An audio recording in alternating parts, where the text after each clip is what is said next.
So let it be written. So let it be done. This is Tabletop Terrors.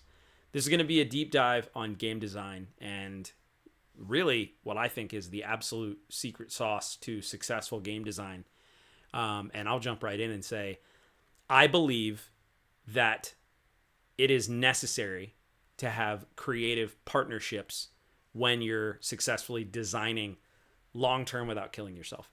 And that's a lot of like caveats, but what I mean to say is I believe that it is so important that I would not design RPGs alone. If I had to, I would say nope.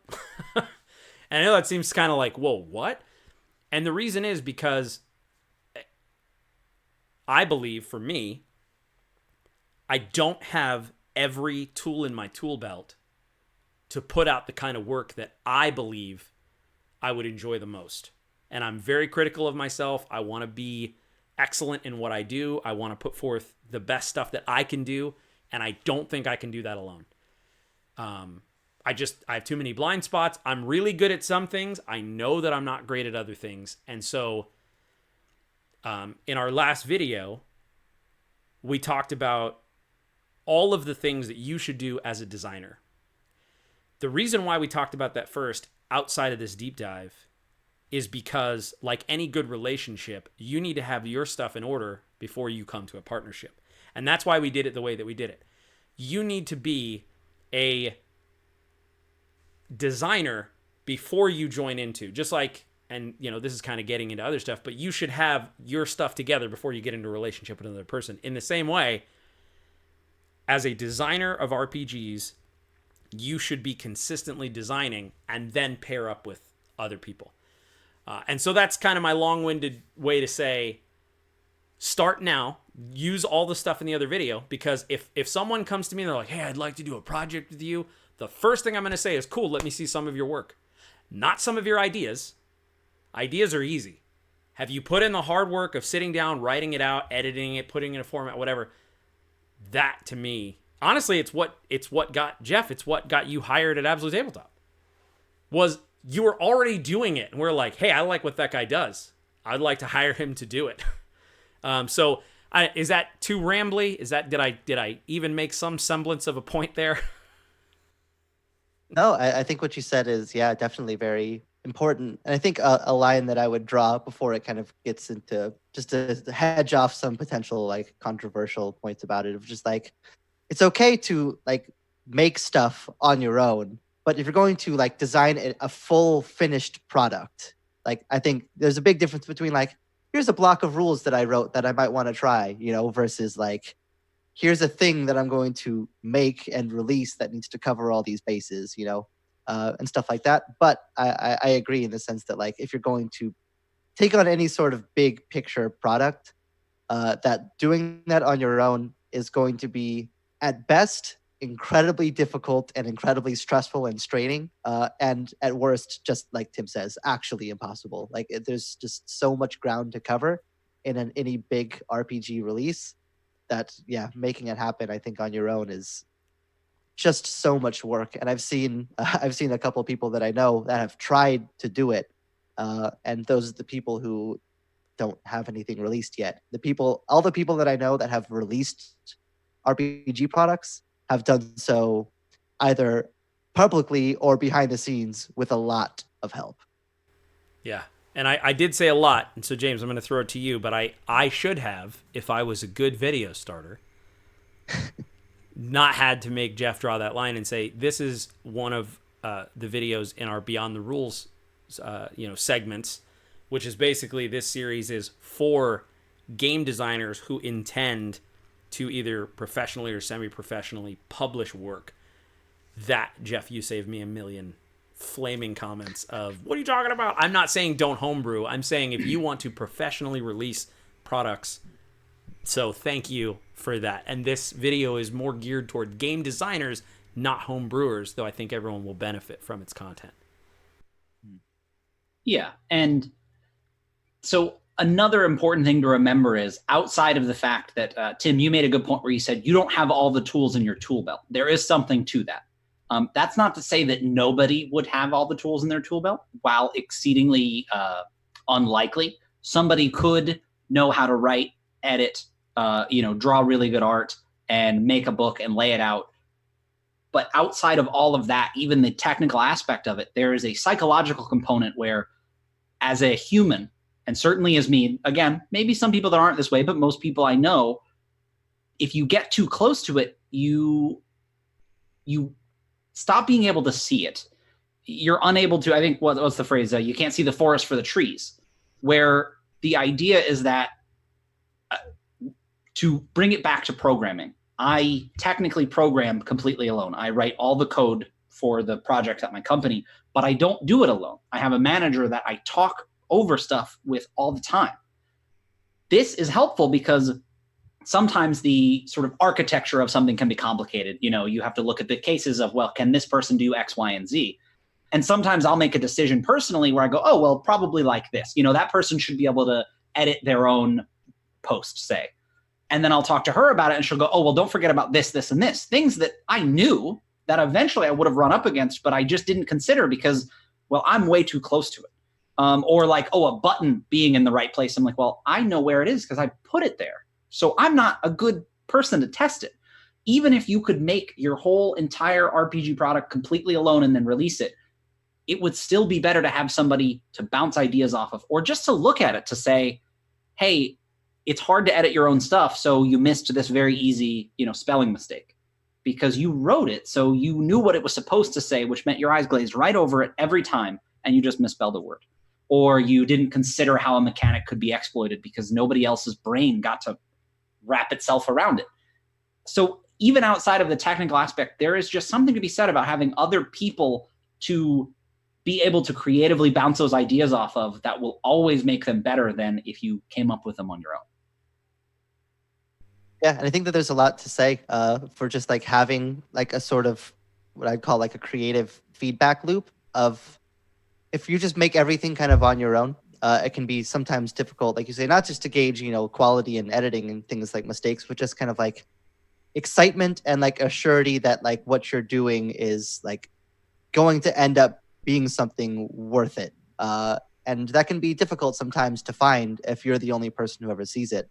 So like, I can say definitively that like all the things that we're saying like not to do, like me as a designer, I'll just be upfront and say like all those things were things that were traps that I'd fallen into, which is like why I'm here now agreeing with what Tim and James are saying of like I was the person who tried to make things alone, who tried to write the entire thing before I showed anybody, who tried to like do everything that I could, and it's just like I released 0 things because of that, and it was tough to stay motivated. It was tough to know if anything I was doing was good.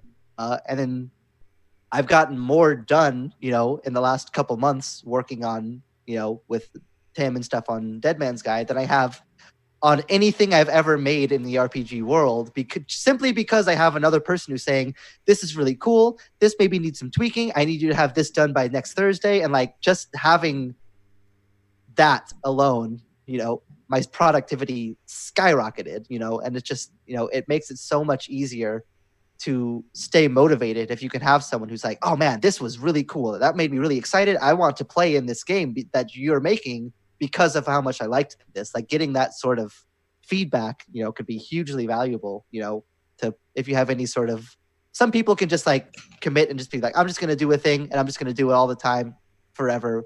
No, but I have trouble staying motivated. Like I'll just say it up front. Like it's very difficult for me completely on my own to be like, I'm going to do this thing. I'm going to have it done by this time with these criteria.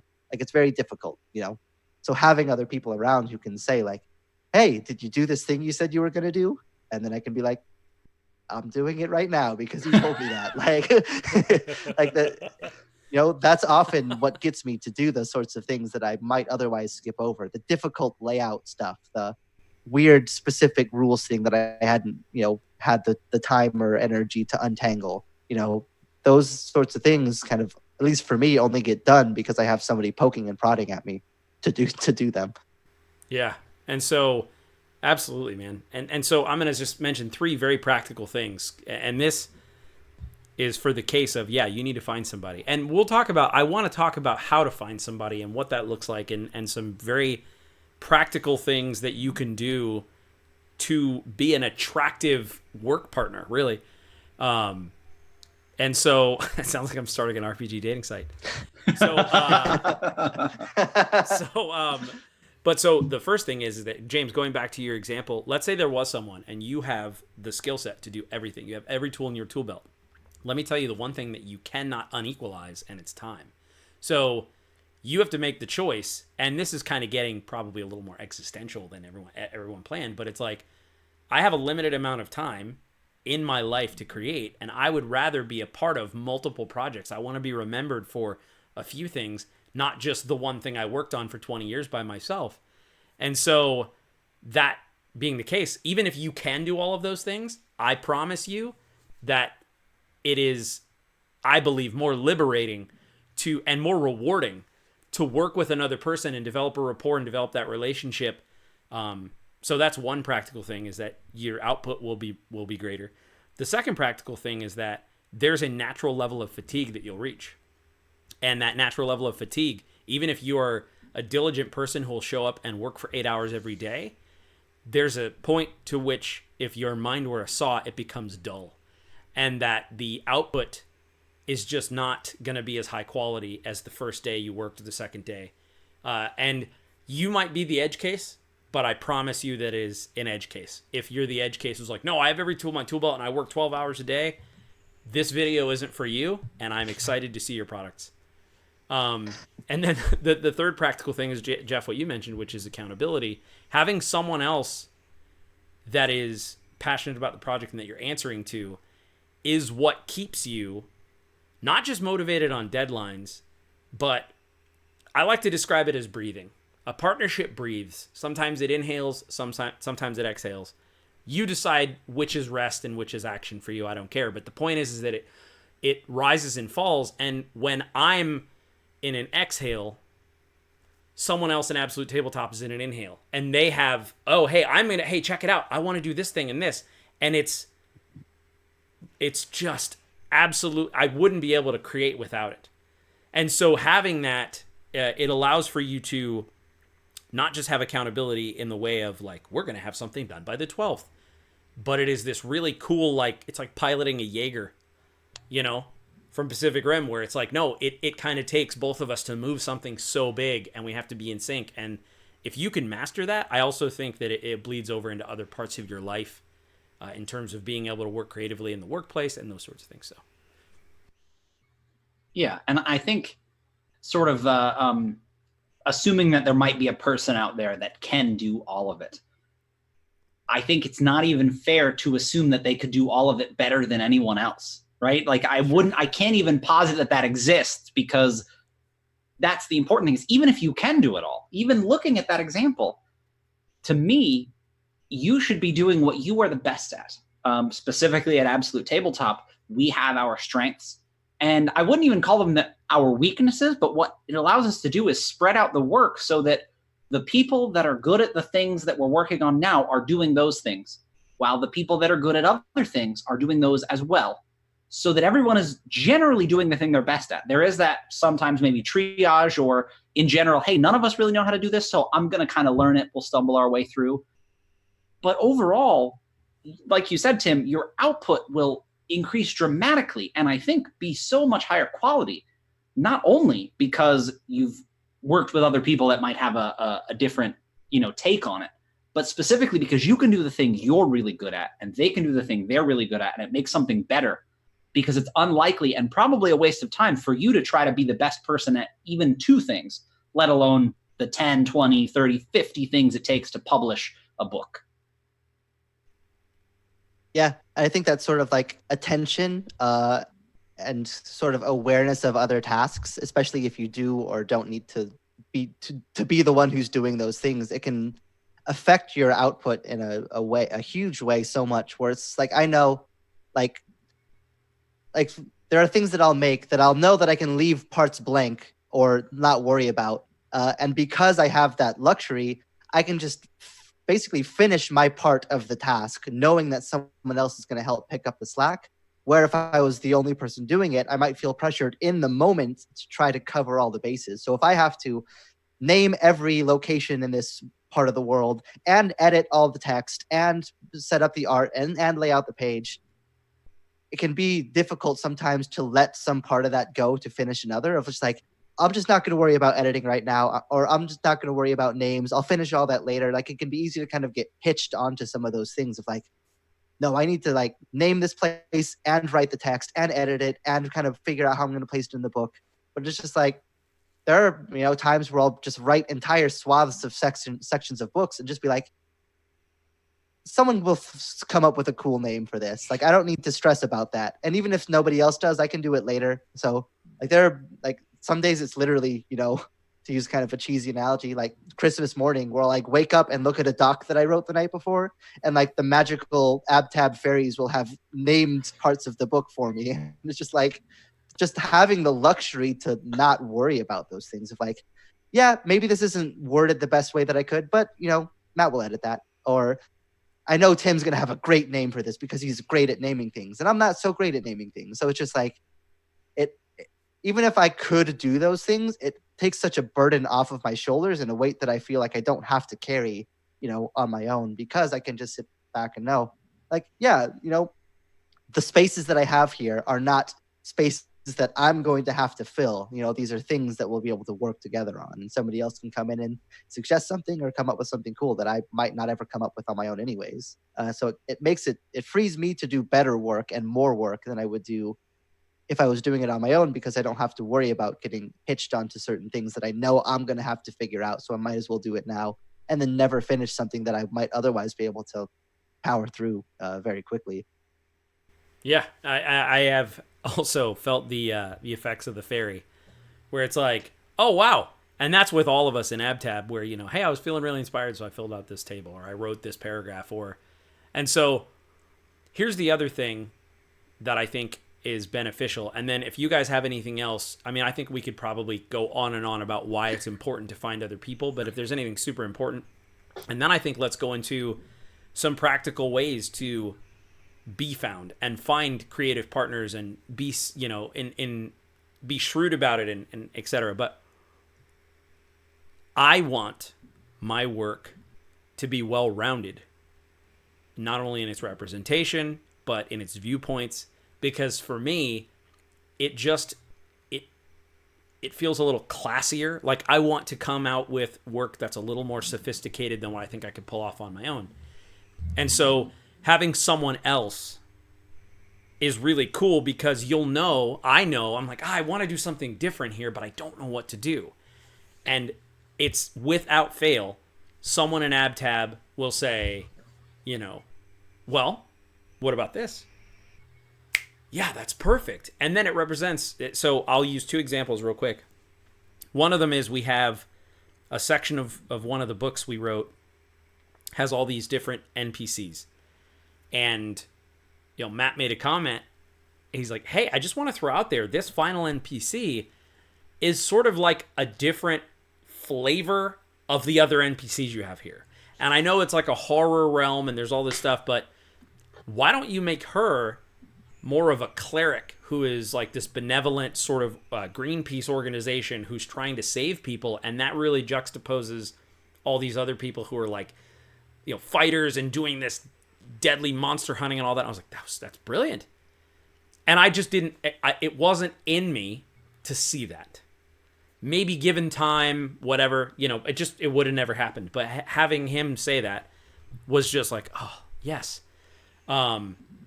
Same thing with, we're writing these different regions, and, I'm looking for this, we call it an animal monster. So basically it's the sort of unique indigenous animal that is very specifically cool and thematic to the region. And we're working on this jungle region.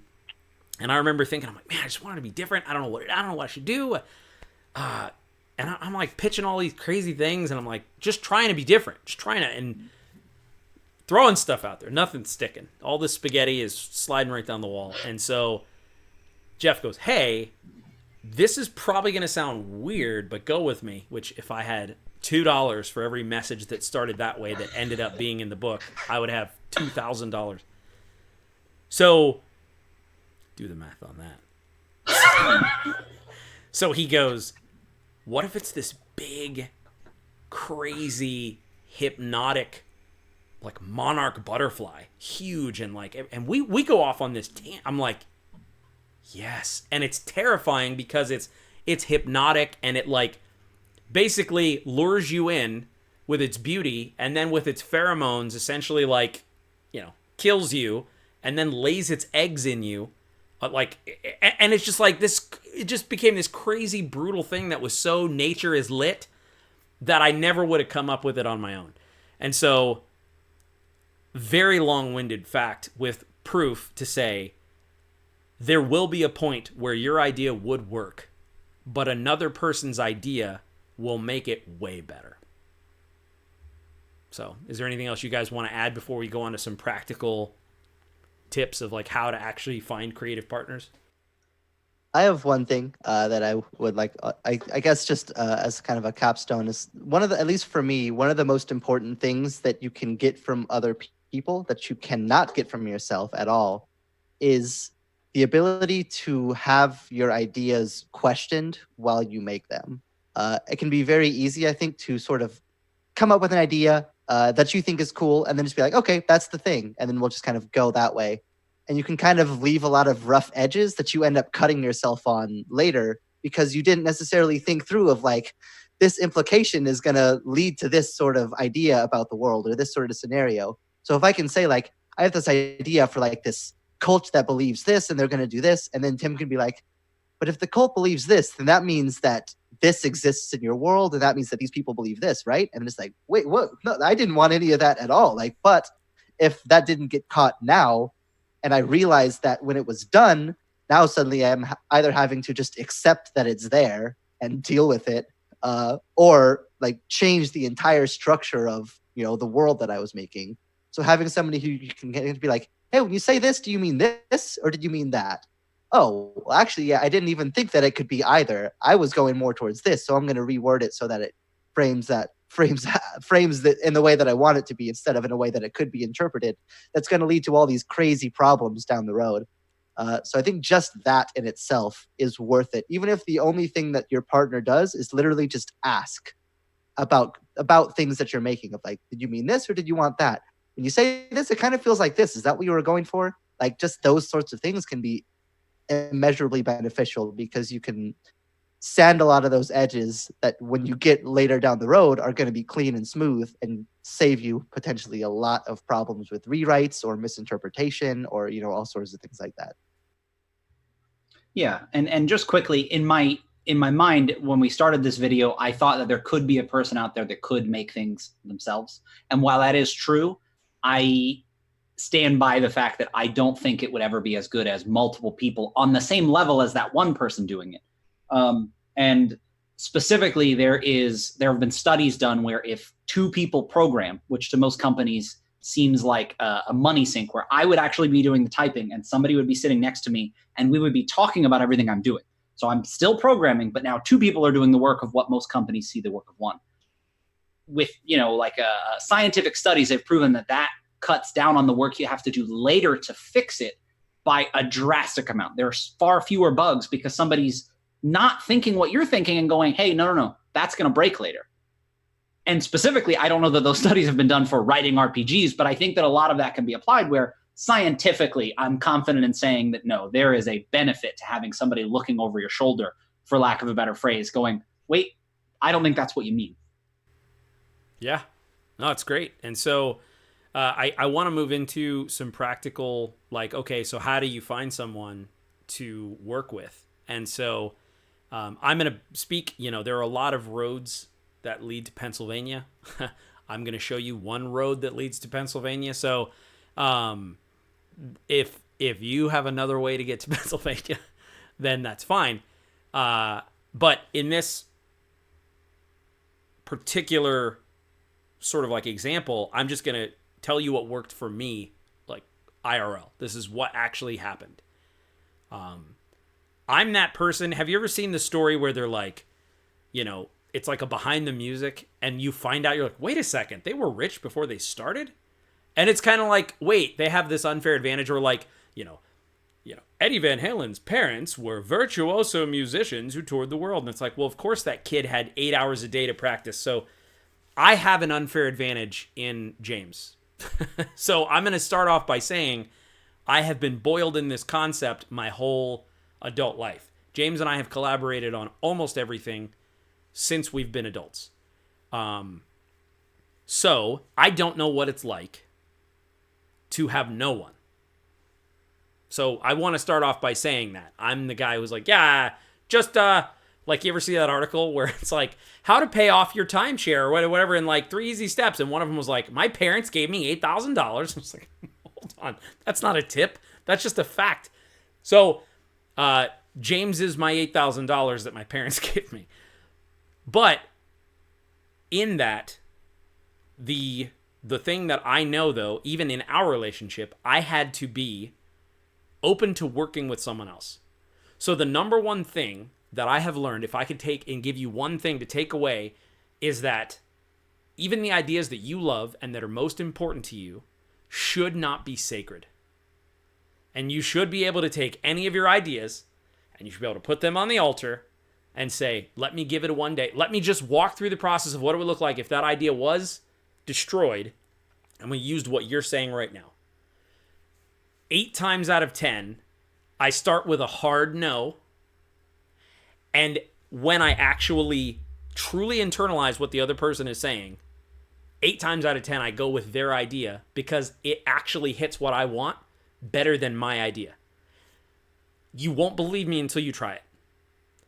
But the thing that damaged relationships early, even in Absolute Tabletop, was I was pretty stubborn and would fight for every single idea. And I would die on every hill for things that did not matter. And so the first most common thing is that you need to be able to take other people's ideas and value them as much as your own, and vice versa. You need to find someone who is able to take your ideas. That's really hard to do. But if you set the tone, it's much easier to do. If I would have learned that starting out, I think that I would have had a much easier time creatively the first couple of years in Absolute Tabletop. Because things were great, but when they would get rocky, it was usually because I wouldn't give up an idea that I thought was the end of the world best thing. And looking back, it wasn't. Maybe 2 times out of 10 it was, but it wasn't worth the friction. Yeah, I think part of that process too, in terms of like finding people, is to really learn, I guess, your own kind of at least setting a foundation for how to start looking for people, and then we can get into like actually what to do. Of just like the more that you can kind of understand your own design intent and ideas, the more that it will help you sort of find other people who you will work well with. Because there is a benefit to having people who think differently from you, definitely. But if they think too differently from you or have different end goals that they're trying to hit, then working with them is going to hurt you, not help you. And I think a lot of the people who have tried to work with people and had bad experiences, I guess that would probably be the reason, is because the end goal that you guys are aiming for is not the same spot. So while you want people who can come up with different ideas and kind of approach things in a way that you might not ever think of, you need to also make sure that you're both aiming towards the same final destination, or else you will definitely have friction, because there's no way for you to make a cohesive thing with that person. But in order to, both aim at the same spot, you also need to know where you're trying to aim. So I think trying to take a little bit of time to say, like, what am I actually making things for? What am I actually trying to make out of this? And kind of try to understand what direction you're going in, why you care about those things and things like that, and kind of try to really be self-aware about your own process. That can go a long way towards then finding people who are going to be similar, and being able to be open with those people about those reasons and those things that are important to you is going to go a long way. And then you can start to look for those things in other people. So if I see Tim post about something, in the Absolute Tabletop Facebook group, then I can say, like, I really like the way that he approached this. I might, suggest this, or I might suggest that, but the direction that he's going in is a direction that I like and that I also tend to go in with my design. So maybe he might be someone to start talking to a little bit more, versus somebody who posts something that's way off the wall and just like, I don't even know where like I can see he's going in this way, but I don't even know what he's trying to accomplish with it. It's so foreign to my ideas as far as what a game should be that it's just like, and I know that, yeah, maybe I can respect his point of view and that he has something that he likes and that I have something that I like, but that those things are very different and that, working with that person might be more difficult, so kind of understand yourself and then look for those qualities in other people. Yeah. And based on what Tim said, both about issues we've had at Absolute Tabletop and even Tabletop Terrors when we started, it goes a little bit back to what things that part of writing RPGs. One of the things you'll learn when you collaborate with other people is something that has nothing to do with RPGs, which is communication. That was the problem, is both at Tabletop Terrors and with Absolute Tabletop, we had to learn how to communicate. Tim and I knew each other forever. You would think we knew how to communicate, but when it gets to a level where you have to make ideas and there are deadlines and there's conceivably something more than just sort of our own well-being on the line, not even necessarily money, but like Tim said, okay, he would be very stubborn about Tabletop Terrors, but on the flip side, I would be very stubborn about the way I felt. So we would be at odds rather than like he said, right? So basically to not paint you as the only bad guy and that I was this perfect paragon of, well, no, Tim, you need to do this. It was the same where we couldn't communicate well enough to get certain things across to each other and it caused problems. And so like you said, Jeff, before diving into exactly what you need to do to find people, remember that it will take a long time, but I cannot stress how in this and literally everything else in your whole life, if before you make a decision, you decide exactly what your goal is, it will be easier. I don't think there's any caveats there. If you know what you're trying to do, and if you're trying to do it with another person and they know too, it will be better.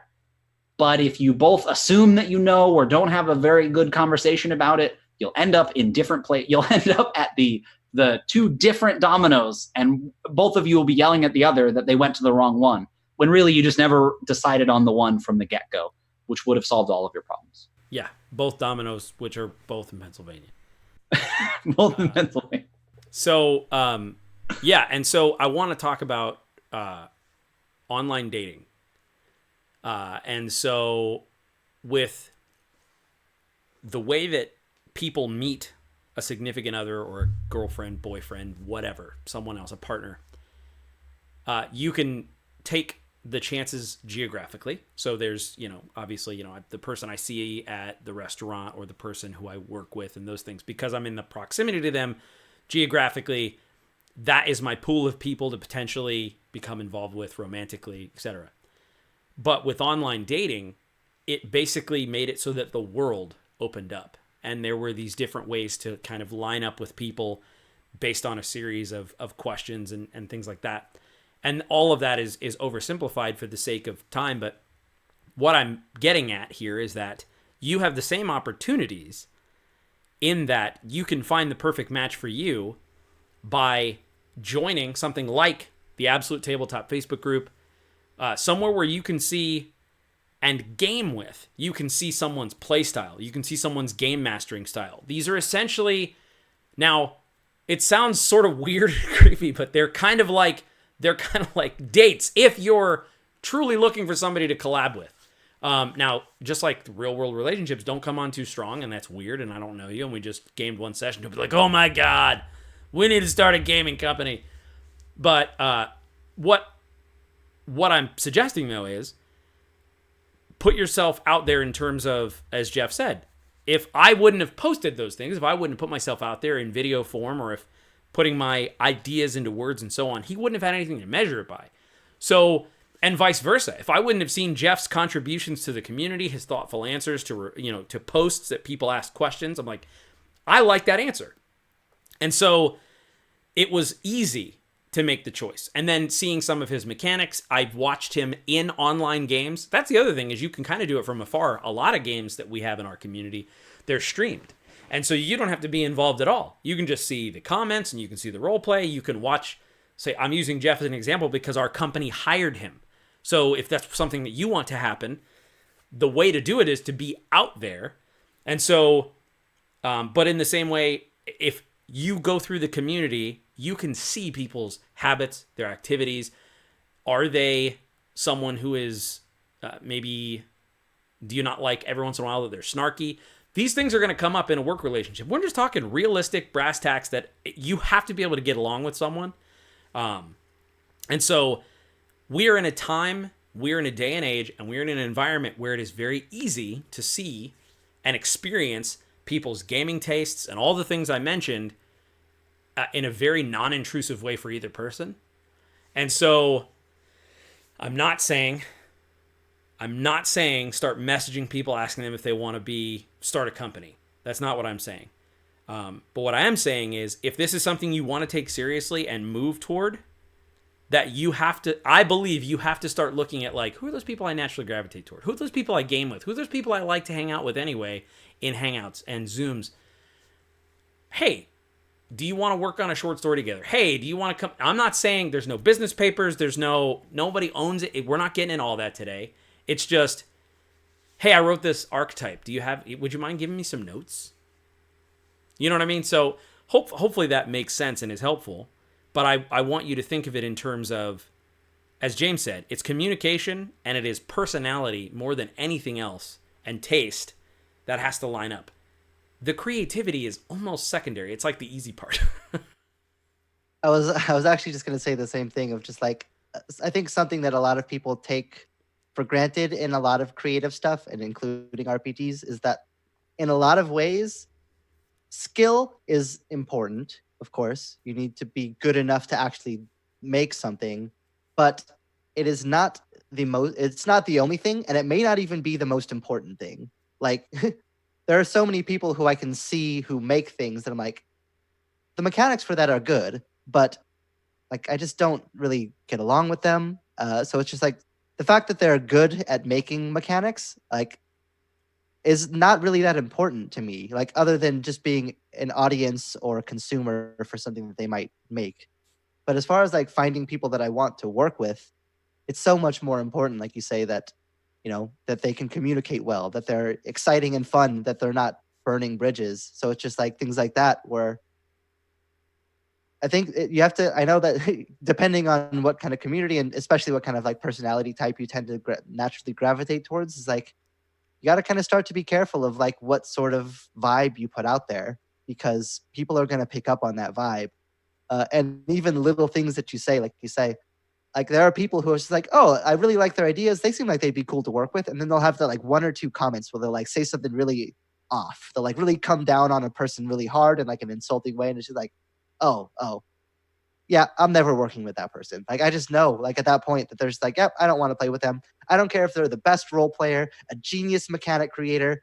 I don't care about that because, like, I don't want to be around that sort of person, So I guess you have to kind of watch, not just what you put out there in terms of ideas about game design and things that you make, but also, like, what you value like as a person and the type of people that you want to be around, because at least for me, those are the things that are going to determine more so who I work with and who I won't. And it's one of the things about working with like people like Tim, where it's eerie like how much we've uncovered about the other person, that we're both like, you also like this very weird like obscure thing. Like I thought that I was like super strange for like knowing about that, and they'll be like, oh no, I'm super into that too. And it's just like the fact that we can like find people who are like that, it's just like that goes a long way towards like building a good rapport to work with somebody. And like you need to be able to, for one, I think, be open about the things that you enjoy and that you like, so that other people can find those things. But also you kind of have to watch, you don't have to be a perfect soulless person who like never engages in anything that you find interesting or fun. But you have to know that the vibes that you put out there are the things that people are going to pick up on, and that you should start to take notice in other people too. Like you say, those little things that seem kind of somewhat inconsequential in like a single post interaction, are things that are going to bleed into a working relationship. So anything that you bring to that table or that they bring to that table is going to grow as the project grows, and you kind of need to be aware, that those things are going to have impact, and that they matter, probably more so than how good you are at making a rule set. Yeah, and I think it can't be stressed enough that it really comes down to your attitude. I think that Tim's parallels to dating are very good, because similar to the example I used before with programming, that is something that's highly studied and quantified. Whereas I feel like there's not a lot that I've ever heard or read about, say, making friends as adults. That's a thing that adults struggle with. They don't know how to make friends. When you're in school, you're in close proximity with people and you meet them. When you're trying to date someone, there's to some degree an instinctual element. But tips I've heard about dating are get out there and do stuff that you like, and you'll find people that are doing the same things that you like. Well, now that's step one. So like Tim said, practically making something and posting it in the Absolute Tabletop group. Taking the time to read and look through what other people have spent their time on and giving them honest feedback about it, because that gets you noticed by them. It's that two-way thing where you won't notice it, or you shouldn't notice it necessarily if you're doing it right, but you have to interact with people so that people go, oh, I know what an interaction with Jeff is like, and I like it. Or, and this is the bad thing, people interact with you or you interact with someone, and one of you comes away going, I now know what it's like to interact with Jeff, and it wasn't a pleasant experience for any number of reasons. Like you said, it could be that they're terribly bigoted and awful and whatever, but it could be as simple as, well, they're kind of flaky, where when they're feeling it, they're really feeling it, and when they're not, you don't hear from them. That may not be the kind of person you want to work with. The important thing about that is, and Jeff, I feel like you said this sort of thing very diplomatically, but I feel the need to say it very bluntly. Think of the absolute worst person that you've ever met and what word you would call them, the guy that cuts you off on the road. For the purposes of this video, we're going to refer to this person as a blobbity-blee, right? So don't be a blobbity-blee. Don't be that thing that you hate. And this is really difficult because it takes an intense amount of self-awareness to realize that maybe you're flaky. Maybe you don't bring anything to the table for a week because you're just not feeling it. That you may have a very good reason. You may have gone through a traumatic experience or something, and some people may be willing to overlook that, but it's important to realize that people's perception of you is only what you give them. And if that's all you give them, you'll never be the person anyone else wants to talk to. It's one thing to try and find a partner, but if you're someone that feels like you struggle with that, if it feels like nobody you message ever messages you back and you can't hold a conversation, just look at it. Try to reverse those roles and go, okay, well, what happened here and how did it look? Because whether or not people consciously realize it, they pick up on the fact that you haven't said anything for 10 days, or the fact that you gloss over something that was very important, or that you might say something kind of mean to someone else and pretend it's not a big deal. Basically, poor character traits. It's hard to be a good person, but if you aren't a good person, people won't want to deal with you or work with you, and there's no two ways about that. That's not something you can tell somebody when they ask you for advice, but I feel comfortable enough saying that to all of you because one of you out there may need to be told, hey, you're kind of being a jerk, and it's never going to work out if you continue being that way. Yeah, and I think so. You know, if you're listening to this and you're like, well, there is not a lot in here about you. I thought this was an RPG video, and it's like, listen, this is what we have found successful. These were the problems. Luckily, the four of us in AbTab and now Jeff, we get along. I just uncharacteristically well. Statistically, we should not get along as well as we do. So there's your AbTab is out there, but I can promise you that it's because all of us at our core try to do everything James just said. We try to be pleasant in our interactions and polite and thoughtful and those kinds of things. And so, I want to talk about a couple of other quick things. And, you know, if there's anything you want to add to that point, Jeff, we can jump back, but because I know we've said a lot. But something that I do want to say is I want to give you this advice. Absolute Tabletop formed because we gamed together. So it started out as a one-shot, and then that one-shot was so fun that we were like, hey, you guys want to do this again? We're like, yeah. And then over time, but I want to go back to the original short-form video and say the truth is, because James and I were already doing a thing, we had PDFs we were making that was able to provide us with a ticket to go, hey, do you guys want to do some stuff like this? So it goes back to my original thing, is that the whole, I believe, foundation, aside from all this stuff we're talking about that's more about personal interactions and communication and morality, is that if you just work and if you have output and if you have something to show people, it's how we got our first few artists who we still work with today. It's consistently putting something out there is how these awesome guys, Matt, Barker, Nate draws maps for us. Because we were gaming with them, I still have the email chain somewhere where I was like, hey, James, I think I want to ask Barker and Matt to partner up with us. Do you think that's crazy? Whatever. But because we had PDFs to show them, and I'm miming a digital product. Because we had PDFs to show them, like, hey, do you guys want to do this? It showed them that we were serious. And they were like, oh, okay, I would be interested in having a conversation with you about doing stuff like that. Yeah, you're doing a thing. I'd like to do a thing. I think that's so strong, and I don't think it would have happened if I would have just said, hey, you guys want to collab? Ideally, though, it'd be awesome if we could do something together, So you say something there that I think it was actually, even before you started talking about it, I was going to make a note to cut away and say it, so I'm glad that you did. Something that is immediately either a huge benefit or a massive detractor anytime that I work with, or anytime that I think about working with somebody, is if they say, hey, do you want to make something sometime? And I say yes, and then they never follow up on that. Immediately I'm like, okay, yeah, they're done. Like, and it can be some of the most important things ever, of just like, if you're going to, you've talked with somebody, you've seen how they interact, you've played in some games with them, you've gotten a sense for kind of what they want to do,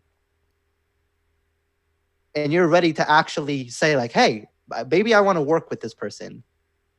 If you're going to do that, you need to be dang sure that you actually want to do the thing that you're going to ask them to help you do. Because nothing, I think, so like, for example, if you went to Matt and Barker and said, hey, do you guys want to form a company and we can make PDFs and stuff and it'll be super cool? And they're like, yeah, that would be so awesome. I'd love to do that. And then you just kind of like, oh, well, life got in the way and I thought I wanted to, and then I didn't really want to. Like, you could potentially have like burned a bridge that would never have been unburned. Like, you can't, take that away. So if you are going to take the step and not just say like, hey, do you want to work on something? But like, hey, I'd like to work with you on something. And here's, I'll use a specific example that like helped me literally with Tim. Before we had even like started with a lot of the AbTab stuff, specifically, Tim just sent me a message like, hey, like, I've like had some fun with some of the conversations we had. I like the ideas that you have. Do you want to work on something sometime? And instead of just being like, yeah, sure, let me know if whatever, I was like, yeah, I would like to work with you. And here's like a couple things that I would want to make if we made something. And like, he specifically said later, like, that was a huge change of like, okay, this isn't just like a, hey, because something that happens in music a lot too, I'll cut away, is people be like, oh, we should totally jam sometime. And then nobody ever jams. And it's just like, that can just get so annoying and tedious. Just be like, all these people are asking, we should work on something, we should do this, we should do that. And then nobody ever does it.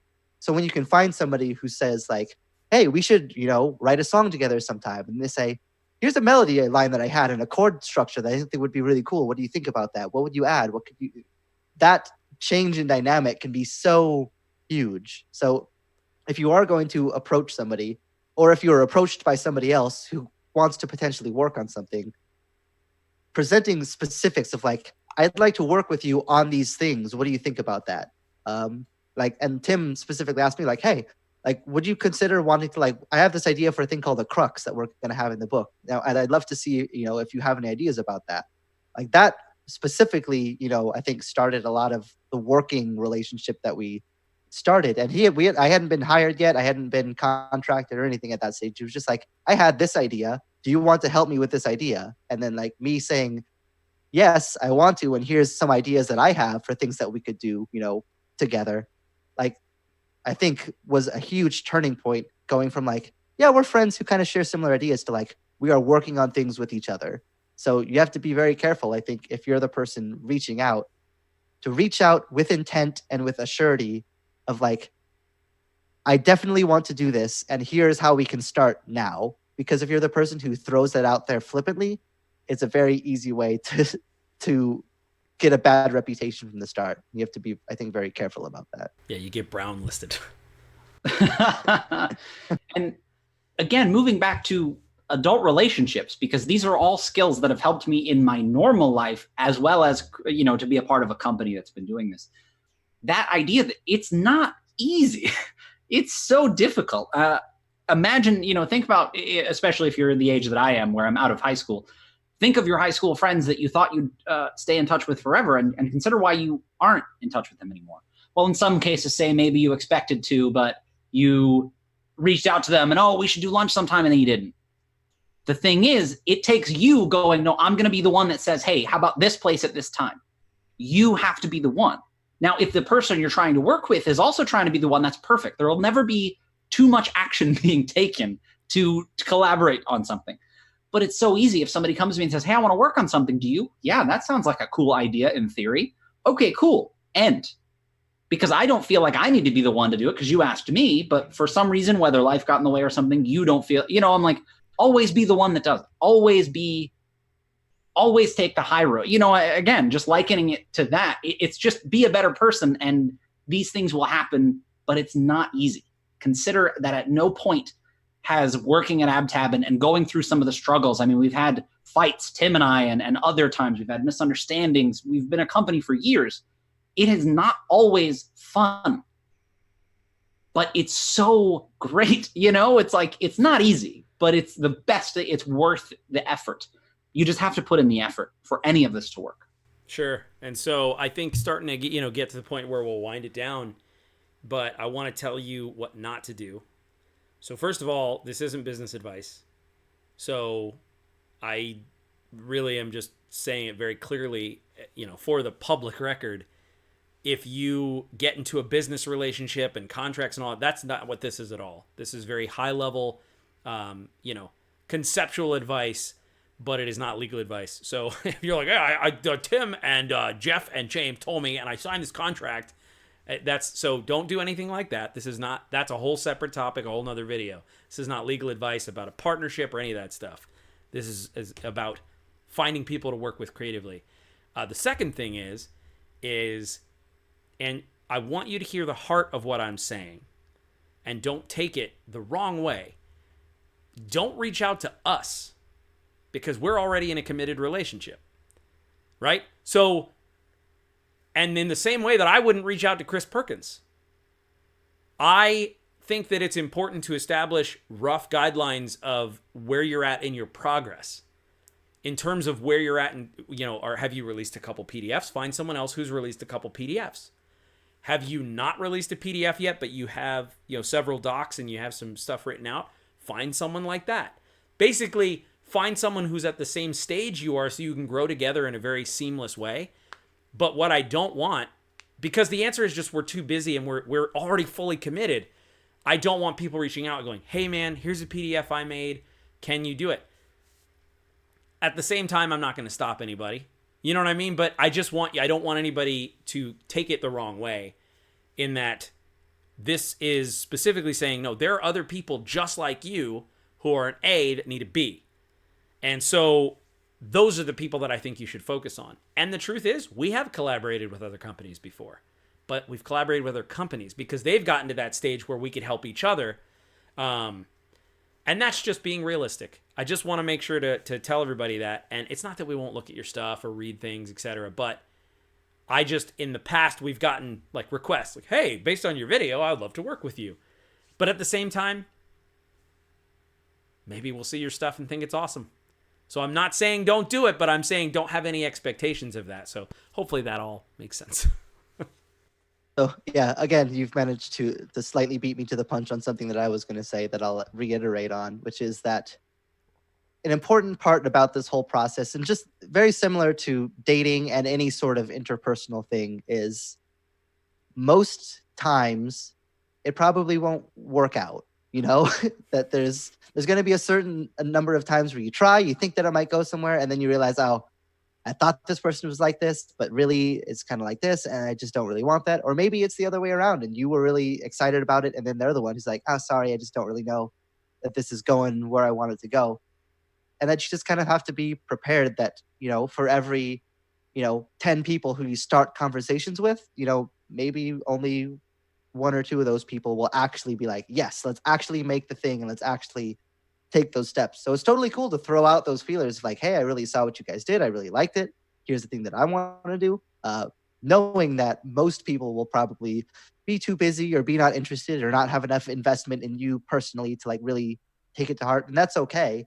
And that can be very discouraging sometimes, but you have to kind of keep the end goal in mind of just like, if I do this a lot, then eventually I will find those people who, click in a good way and that, want the same things that I do. And that from there, you can start to build on that. And, as long as you do the other things we said and take advantage of that, continue to push forwards, then you'll be in a good spot. Like I was in the Absolute Tabletop Facebook group for 3 years before I started, working, with these guys, on a lot of stuff of just like, it can take time to kind of sort through and figure out, first of all, what you want and what other people want and who to connect with and who to kind of stay away from. It's just like, if you just keep doing it and try to keep a level head about it, work through those frustrations and those disappointments and the reaching out and getting radio silence or whatever that can be frustrating.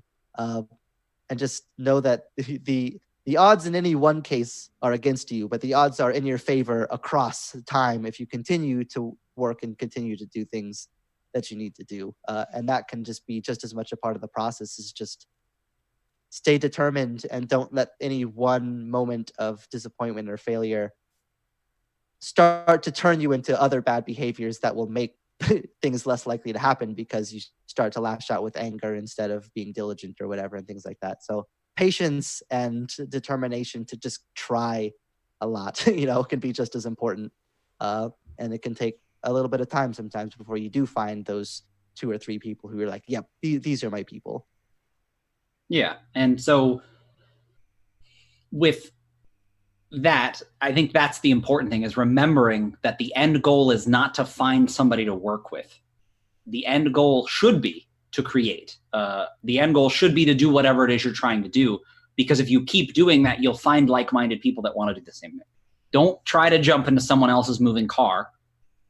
Just keep driving, and eventually you'll keep pace with someone and find somebody to work with. It's just, I think that a lot of those bad behaviors and those negative responses can really plague you if in your mind the goal is to find someone. But the goal should be to create, and the side effect should be to find someone that can create with you, because then you'll potentially feel a bit less miffed if you reach out to somebody and they're really busy or they're already working on something or for some other reason they don't respond to you. You won't feel like, oh, well, this was all for nothing, because no, the creating is the thing. That's just the added bonus, finding somebody to collaborate with. Yeah. And I think so for me, in closing, I think that, this was a very different video, but I think that it's something that I wish I would have heard. But, we had to learn these things by figuring them out and making a bunch of mistakes. And so that's why I'm happy to share it, and hopefully it's helpful. So there are actually people in the Absolute Tabletop group right now. If we had the finances and if we had, the free time where we were doing this full time, there's at least 3 to 5 people that I would hire today.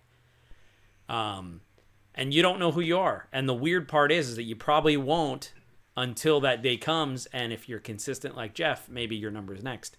But I just want to say that, to kind of hit on what you said, James, like, what's the goal? And for me, the number one goal here is that if I didn't create, I firmly believe that unused creativity is not benign. And if I didn't create, it was depressive, and it made me feel this strange feeling of not having value. It was terrible. So what I'm really trying to do is create an ideal scenario where you can create consistently if that's in your heart to do that. Because having this platform with so many other people where we can all create together is extremely therapeutic. And it's so fun to be able to jump to this project and do this book and do this. And because the truth is, we don't really make much or any money. We put it all back into the book to make the next book better and better and better, really. And so what I'm really looking for is giving everyone out there tips of how to not stay in bed all day because you feel depressed, because you wish you were creating, and like in a forlorn way watching a TV show and wishing that you had written it, or being jealous of someone else who puts out a book because you don't have a book of your own, and those kinds of things. And I think that this is a very practical way to create an environment where it's easier to do. And so that's really what my goal is to put you in a situation where I'm like, hey, I'm on the other side and I'm telling you, this is the way to do it. So find someone else, find someone's else, and start creating. And that would be my thought, my final thought. Yeah, and I'll just echo that kind of again with my own personal experience of like absolutely what Tim describes is absolutely the case for me. Of like, if I'm not making stuff, it does affect me not to do those things. And again, I wouldn't be writing a book right now if I wasn't working with Tim and the other guys on Dead Man's Guide. And I wouldn't be making YouTube videos if I wasn't with Tabletop Terrors doing this right now. Like, I've tried to do it on my own and I couldn't find the way to get myself to do it. But having these people around means that I do get to do these things, and they've become like immensely fulfilling for me to be able to do them. They're just like, I know myself enough to know that I wouldn't be able to do those things, at least start doing those things, without that boost of other people helping me to do that. And now, because I've started doing those things, like I have a lot of ideas for stuff that I want to do that I wouldn't have done otherwise. I have an RPG thing that I'm working on that I want to make because I've been inspired by the work that I've done with them. And I have ideas for YouTube things that I'd like to make that I wouldn't have had unless I was working with them on this stuff. And it's just like, it can be the fuel that gets you started, if not, even the ultimate space that ends up being your like forever creative core. So yeah, just basically all that to say that everything Tim just said, I agree. And it's been my own personal experience in a big way for me too. So this has been a deep dive on why you can't, I say can't, you shouldn't create RPGs alone. It's probably better. We're Tabletop Terrors. We love fun, creativity, and tabletop RPGs. If you love those things too, hit the subscribe button so you'll make sure to see these videos in your feed, and make sure to hit the notification bell so that you're actually alerted when we release a video. In the comments, I just want to hear from you. Whatever you feel like, whatever this video inspired you to think, say, do you agree, disagree, whatever. Just lay it on us. And I guess, yeah, let's do a Tabtarian toast. May you mend the first break. May you kill the first snake. May you conquer everything you undertake with the other people who help you. Sláinte.